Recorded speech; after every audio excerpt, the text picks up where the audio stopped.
listen, the whole world knows you now, so you can't go changing your names. I'm Richa Sadana. That's just it now. She's Richa Parvani in my eyes. God. Well, listen, I mean, I had heart palpitations with this whole, I mean, like if someone tried to take away my, Grey Goose martini at night, like, I don't know what I would do. Like, let's talk about this. Like, listen, I don't want to come between a married couple, but Risha, I mean, like, I started like sweating when you told Vishal he can't drink anymore. Like, where are we with all of this? I mean, we saw you drink at the drag brunch a little bit. Are you drinking again? And where are we with all of this?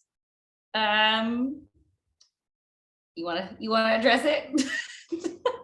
I have a bottle of water in my hand. I'm drinking water, and fair point for her.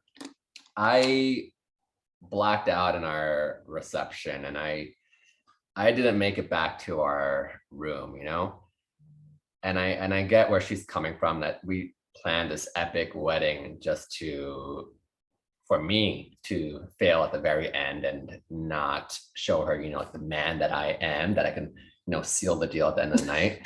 But I get where she was very upset, and she is coming from a place of hurt that, she wants what's best for me. And also I have Crohn's disease, I have to watch out for my health as well. So, there's a multitude of factors, and I think she's and me, we're just figuring out the best way to move forward. Kind of balance that life. Yeah. What's the balance? Is it just like go hard, or can I just sip on like one drink? He went hard at the wedding, which we all saw. And who wants to black out and miss? Listen, blacking out in general is no fun, but who wants to miss? Like, I've been there where it's like some major event and you're like, did I really need to have that like fourth martini? Like, now I can't remember anything. It's not fun. No.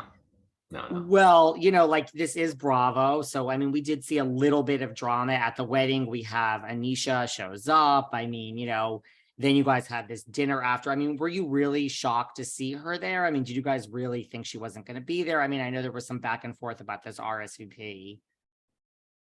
So she told us only a couple of days before that she was actually coming. And so look, we're at an all-inclusive in Mexico. Our dates to close the hotel like rooms was like a month before she had said yes. So we don't have any rooms left. The hotel is sold out. By the time she's decided to come, I'm like, there's no rooms left. She's like, don't worry, I'll take care of everything. You guys don't worry. We're 3 days to the wedding, blah, blah, blah. She's harassing our wedding planner to get her room done. She's harassed. So we paid for transportation for our guests too. So I needed to know when she's coming and when she's going. So again, that got put onto our wedding planner, who's now sitting with us in Mexico trying to like get everything done. We went all the car services from the airport, picking up our guests. So it was a little bit more than I guess, what, you guys got to see, but like we were literally at the wedding venue, and she's like, I need help to like get there to get a hotel room. And we're like, well, that's why we asked you to tell us this a long time ago. And it's extra cost, right? So, I mean, look, you've got tables, you've got seats, all of it's done. So you're adding, taking out. I mean, like those type of things we don't mind, but when you're getting on my wedding planner, who's trying to like handle a camera crew and a wedding at the same time, the poor guy is stressed. Like, come on, be a little bit nice. But they were fantastic wedding planners, and they really alleviated all the stress. Who was more, because you guys had this dinner, she took you out to dinner. I mean, who was between the two of you, who was more upset with her about this whole? I was just hungry. Richa was already over it by the time the wedding was done. We had a fantastic wedding besides me blacking out. But I was still a little hurt because, I would have really imagined Anisha being like one of the first, like, if not the first one to like RSVP and book everything.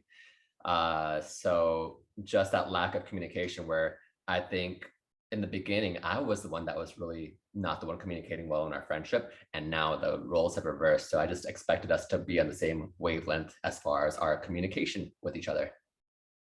Do you think that she was justified and like she made these statements like, listen, I don't want to introduce my, boyfriend, now husband, to this group. This group likes to gossip. Like, is that understandable that she just didn't want to introduce this guy? And have you met him yet? No, we haven't met him. And look, it's a friend circle. You're all going to gossip about all our significant others all the time. That's the purpose of doing it. She's talked about all of our relationships. So why is yours off limits at this point? And again, that's the purpose of having a friend group, right? You're supposed to shit talk each other's significant others to make sure they can actually withstand the group. Yeah, you gotta be like battle tested to be on our friend group. You gotta get hazed to get into the group. That's just how it works. Pretty much. Maybe do you think? I mean, any plans to meet him anytime soon? Or I mean, No, I hopefully very, very soon. I do want to meet him. I do wish them the absolute best. I've never seen Anisha happier, so I'm very happy for her. Agree, same. well, listen, the more things change, the more they stay the same. We saw Brian at the wedding. You know, he meets this older woman, one of your friends, Risha, Anvi. I mean, we know we saw the date. It didn't exactly work out. Like, is Brian, is he out of his league? Is he well suited with an older woman? Not Avni. Avni would have. She's like the spider. She was gonna have sex with him and then just spit him out for dead at that point. Yeah. I don't think. We've actually met a couple of Brian's DM buddies that want to meet him, and they have the same comment where they're like, "We're gonna get that boy straightened up real quick." or I've met a few people that are like, Brian slid into my DMs like 3 a.m. at night. He does a lot of 3 a.m. Booty calls or like DM calls, whatever you want to call them. Like, Brian, that's not a way to get a girl. Permanently. So you're actually meeting people that say, hey, he actually reached out to me and it was like 3 a.m. Yep. Mm-hmm. Yep. He's got, people, other Bravo Labs too, which is great. well, that was one of my questions. So, I mean, do tell, like, what Bravo celebrities? We have a lot of single Bravo celebrities out there. Do you want to say it? I'm gonna say it. So we saw Kiki the other day from the Real Housewives of Miami, and allegedly he slid into those DMs, and it didn't get very far with them because she was like, why would some guy message me at 3 a.m. and expect me to like go to dinner with him? Like, come on, Brian. It's so funny. She's on my list here. I've actually sat down and interviewed her. I think I was like, what about, she's local. So what, she said Brian just slipped in. Did she know who he was? Like, did she know what was going on? I mean, they apparently talked a little bit, but then I think he just messaged her too late to like have like a meetup, and she was like, I'm done. We're not doing this. It's any time but 2 a.m. and 3 a.m., right? Come on, Brian. You got to learn. She's, Real Housewife of Miami. Has anyone else from the Bravo world told you that Brian has slipped into their DMs? Other non-Bravo people. Lots of non-Bravo people. Yeah. Brian, I mean, listen, what do you guys think that he needs in a woman? I mean, we keep seeing him season after season, try to date. Does he really want a girlfriend? Is he ready? And what would you, and is there anyone from Bravo that you guys would recommend? Maybe you should find someone like Derma Auntie. I was going to say that, someone like a mom.